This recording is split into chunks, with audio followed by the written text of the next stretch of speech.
داعی ہونا ہر مومن کا کردار ہے، اس کو علماء نے واجب کہا ہے۔ ہر مومن، میں بھی آپ بھی، ہر مومن داعی ہوتا ہے۔ نبی علیہ السلام کی حدیث، جب آپ نے حج کے موقع پر خطبہ دیا، لوگوں کا جمع غفیر تھا، کچھ نے سنا اور کچھ نے نہیں سنا، فرمایا کہ فَلْيُبَلِّغِ شَاهِدُ الْغَائِبَ، کہ جو لوگ یہاں موجود ہیں میرے خطبے کو سننے والے، وہ اس خطبے کو آگے پہنچائیں جنہوں نے نہیں سنا۔ حالانکہ اکثریت کن لوگوں کی تھی؟ جنہوں نے پہلی بار پیغمبر علیہ السلام کو دیکھا تھا۔ 1,00,000 سے زائد صحابہ تھے، پہلی بار پیغمبر علیہ السلام کو دیکھا تھا، ان پر بھی آپ نے فرض قرار دیا کہ میری بات کو آگے پہنچانا ہے، اس خطبے کو آگے پہنچانا ہے۔ مانا ہر مومن کے لیے داعی ہونا یہ فرض ہے، واجبات میں سے۔ اور توحید کی دعوت یقیناً اوجب الواجبات ہے، اور اس کی فضیلت یہ ہے من احسن قولا ممن دعا الی اللہ، جو اللہ کے دین کا داعی ہو، اللہ کی توحید کا داعی ہو، اس سے بہتر بات اور کس کی ہو سکتی؟ بندے کی زبان سے نکلنے والے کلمات میں سب سے بہترین کلمہ کیا ہے؟ اللہ کے دین کی دعوت، اللہ کی توحید کی دعوت۔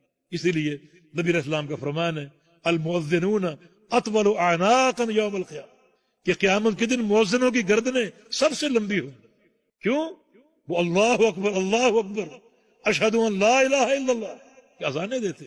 ایک سفر میں اللہ کے پیغمبر صحابہ کرام کے ساتھ کہیں پڑاؤ ڈالا، دور سے ایک مبہم آواز آئی، پتہ نہیں کس کی تھی، اذان دے رہے اللہ اکبر اللہ اکبر۔ اللہ کے پیغمبر نے سنا، فرمایا عدل فطرہ، یہ شخص جو بھی ہے فطرت پر ہے۔ اس نے کہا اشہد ان لا الہ الا اللہ، اللہ کے پیغمبر نے فرمایا دخلت الجنہ، جنت میں داخل ہو چکا ہے۔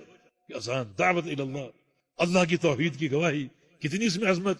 صحابہ نے یہ بات سنی، اس شخص کو دیکھنے کا شوق پیدا ہو کہ ایک چلتے پھرتے جنتی کو اپنی آنکھوں سے دیکھیں۔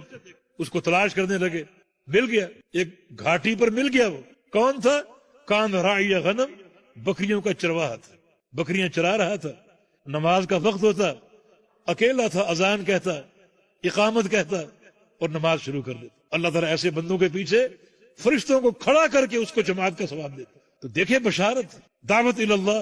اور جو شخص فہم کے ساتھ توحید کی دعوت دے، اکثر آج مؤذن وہ ہیں جن کو اذان کا معنی معلوم نہیں، بشارت ہے، لیکن جو شخص بصیرت کے ساتھ اور فہم کے ساتھ توحید کا داعی ہوگا، اس کا کتنا اجر ہوگا، کیا اس کا مرتبہ اور مقام ہوگا، کتنا اس کا مرتبہ اور مقام ہوگا۔ بلال حبشی کا یہ مقام، مؤذن رسول اللہ تھے، ان کو یہ شرف حاصل۔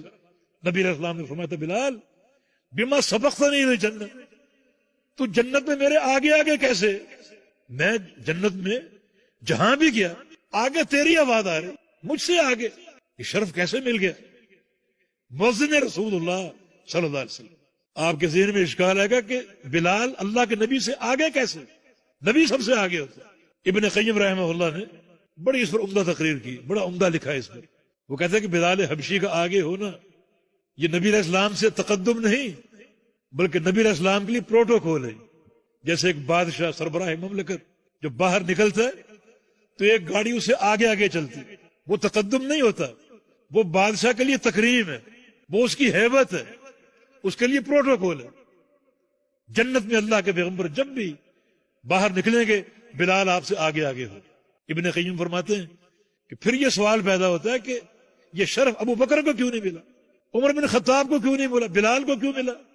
فرماتے ہیں اس کا جواب یہ ہو سکتا ہے کہ بلال وہ صحابی ہیں جو کم از کم نماز کے عمل میں سب سے پہلے آتے تھے۔ مؤذن تھے نا، مؤذن کا کام کیا ہے؟ سب سے پہلے مسجد میں آنا، مسجد کو کھولنا، اذان دینا، اس عمل میں یہ سابقین میں سے تھے۔ اللہ نے سبقت کا شرف ان کو دیا کہ جنت میں اپنے پیارے پیغمبر کے لیے تقدم دیا، ان کو پروٹوکول دینے کے لیے، ان کی تکریم اور ہیبت کے لیے۔ تو دعوت الی اللہ بڑا عظیم مشن ہے، اللہ کے دین کے داعی بن جاؤ اور توحید کے داعی بن جاؤ۔